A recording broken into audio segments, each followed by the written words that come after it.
If you're wondering how to survive the feelings of doom, gloom, and impending doom, I've got a message for you on how to do that right now on Mind Talk.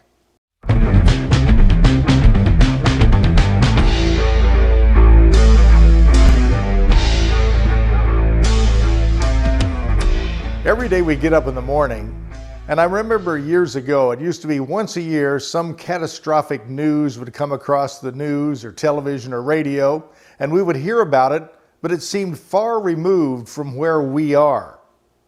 And then a little bit later on, as time moves forward, all of a sudden those catastrophic things seem to be coming maybe a couple of times a year, then maybe every other month.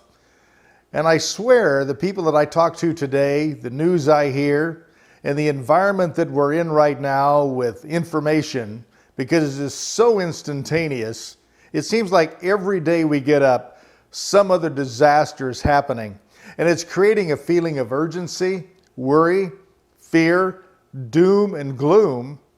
And we want to know, how can we possibly survive this and live a happy life with all this stuff going on around us?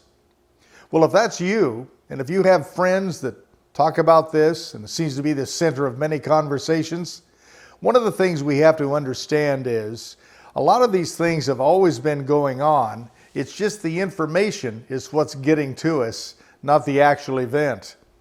In fact, as the world moves and their stomach churns, what happens every day? Things are happening around the world. Some people die, some people are born, some people have catastrophes, other people win the lottery. There's good and bad. But here's what I know, coming from the media business for many, many years, bad news sells. Bad news is exciting. Bad news exercises action on the public's part to spend money, buy things they normally wouldn't, and also it's great for capitalism. Bad news is a driver to make people move into action.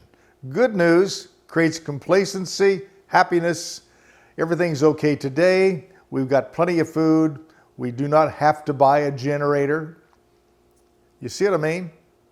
If you're one of the people that get triggered by all the bad news, whether it's a rogue virus that's spreading across the world that could take out our population because we heard most of the people are going to be missing from the earth within the next 5 years, this must be the reason it's happening. No. Also, there's another movement.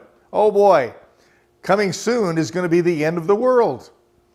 Well, the end of the world has been happening since man entered the world, and it's probably going to be here long after we're gone. How to survive this nonsense? How to survive life? Life will beat you up, or it will make you a better person. It's all up to you and how you want to think about it. That's right. I'm back to that. It's how we think about stuff. But if you're an alarmist, if you love to trigger people, if you love the power of overcoming someone else by making them fearful and apprehensive, by giving them bad news all the time, shame on you. If you're one of the people that love to gossip and spread stuff around that might not even be true or has marginal sources to it, shame on you. However, we all have to be discerning. We have to pay attention. We have to learn how to find our own sources. We have to understand a lot of the stuff that's being said can be true to a point, but then it's also delivered to an extreme. That's the news business. If we're going to talk about it, let's make it really sell. Rather than getting things to sell, let's find our own ability to discern this stuff and understand. How many times have you heard the world's going to end next week or next month, and then here we are, it didn't end. Now, are we disappointed because it didn't end? Of course not. We're happy because it didn't end. So let's take a look at that information and say, okay, most of the time this stuff doesn't happen because it's really a marginal source, or there's leverage behind it. There's a modus operandi to create something, and most of the time it's built around capitalism. Now, I'm not against capitalism. However, I am against fear capitalism, selling with fear. And many times when we look at things, it's always about fear, about missing out, FOMO, afraid of missing out. That's what's driving a lot of this stuff. We got to pay attention to the news. We got to really find our own sources and not be involved in groupthink, mass hysteria.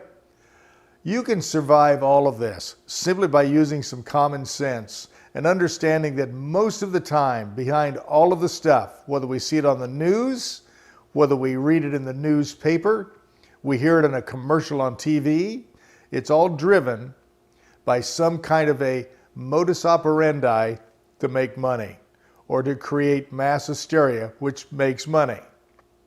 I mean, how many times have you heard we better go buy a generator in case the power goes off? Where I live, they were selling out on generators at $5,000 and $6,000 a piece just because the power was going to go off. And guess what? It never went off. Oops. But you spent the money anyway. So today, I want all of us to calm down. Let your stomach settle.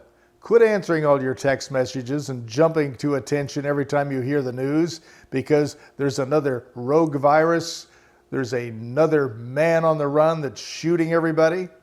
This stuff's been going on forever. We're just hearing about it more. Control your own life by controlling your own thoughts and finding your own sources. Let's work on that. Let's pay attention to that. Because really, things aren't as bad as they seem. Until next time, this is Dr. Gary. Really appreciate all of you chiming in. Let people know about this channel, Mind Talk. Get them to subscribe. Subscribe yourself if you haven't. I would really appreciate if you would consider that. And when you subscribe, hit the notification bell so you know when I have a new video coming out. And we're doing more of these now. We're looking at really pumping this up. I want as many viewers as we possibly can because this information, I feel, is going to help more and more people if more and more people can find it.